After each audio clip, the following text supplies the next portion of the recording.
Now, there are different kinds of measurements. I mean, there's what happens back in terms of the media that goes back to the United States, where they're talking about Oscar launch pads, and you've had such a great success with that over the years, from Brokeback Mountain. No, and to Black Swan. I mean, let's face it. Black Swan, definitely. I think you have definitely, yeah.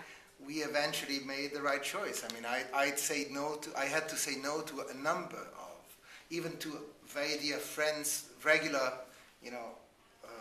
participants to the Mostra, in order to make sure that we could leave the space for Black Swan. And until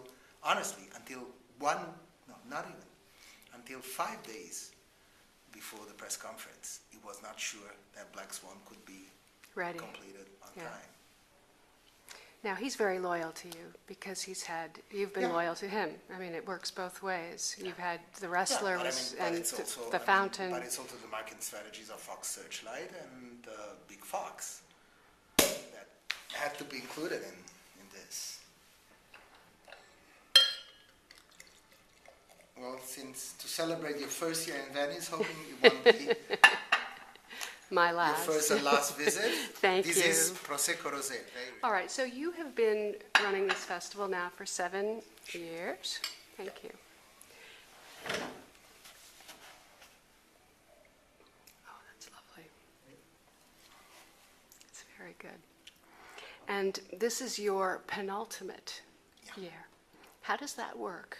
I understand it's a record. You've been running the festival longer than anyone has ever run it. Yeah. Well, apparently so. I mean, I was not there in the 50s and 60s to check it. Yes, but apparently. But I mean, that simply happened because I've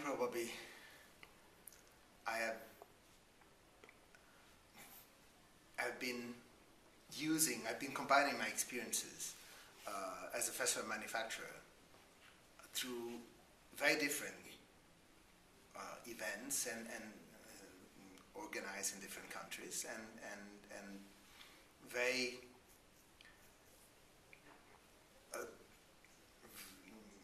very different modes of inventing, a festival and a major film event. Because over the years I took care. I mean, I invented a huge festival in Turin, Electric Shadows, back in the early 80s, and then I moved on and became director of the Pesaro Film Festival, and then Rotterdam, then Locarno, and then my stint, I should now say, because my stint as a producer, but I knew that that was what I was called to choose as a definitive profession. But obviously, since I've been a programmer in Venice since 1980, from 1980 to 1994, in fact, the core of Venice was difficult to resist, obviously. And you've been responsible for adding a much more Asian flavor to this festival, and I have to say I was very impressed with the Asian films I saw here this year. Oh, thank you. Choi Hark and but that's something that really started very, very early. So 1980, I selected the very first Chinese film which played in competition in Venice. 1989, I had, as a programmer, I had pre-selected. Then everything goes. It is exactly like it does work for us now. We have programmers, consultants, correspondents all over the world, and then we have a group of experts, 5 experts, and that is the selection committee. So I had pre-selected all of those films, including the first Chinese film to win a Golden Lion, City of Sadness, Hou Xiaxian's film, and many other, and everything which followed, Jaimo's Raise the Red Lantern, The Story of Chuju, and several Japanese films. But I said I don't want to go on. I'm always very doubtful when I'm called, the Orientalist director or the Scenologist director. I spent a big chunk of my life in China, and I do visit the country. You appear to quite speak regularly. Mandarin rather fluently. Yes, I do. I went to the John Woo tribute, which was a lovely, moving night, and it touched my heart. When Choi Hark and Quentin Tarantino and you presented that award, I was quite moved. Yeah, and being given the history, between Exactly. John and Choi, I Yeah. mean, it was very important that somehow, and it's fantastic because, you see, the reason why the Mostra still works as a very unique platform is, I think, because it is still a meeting place.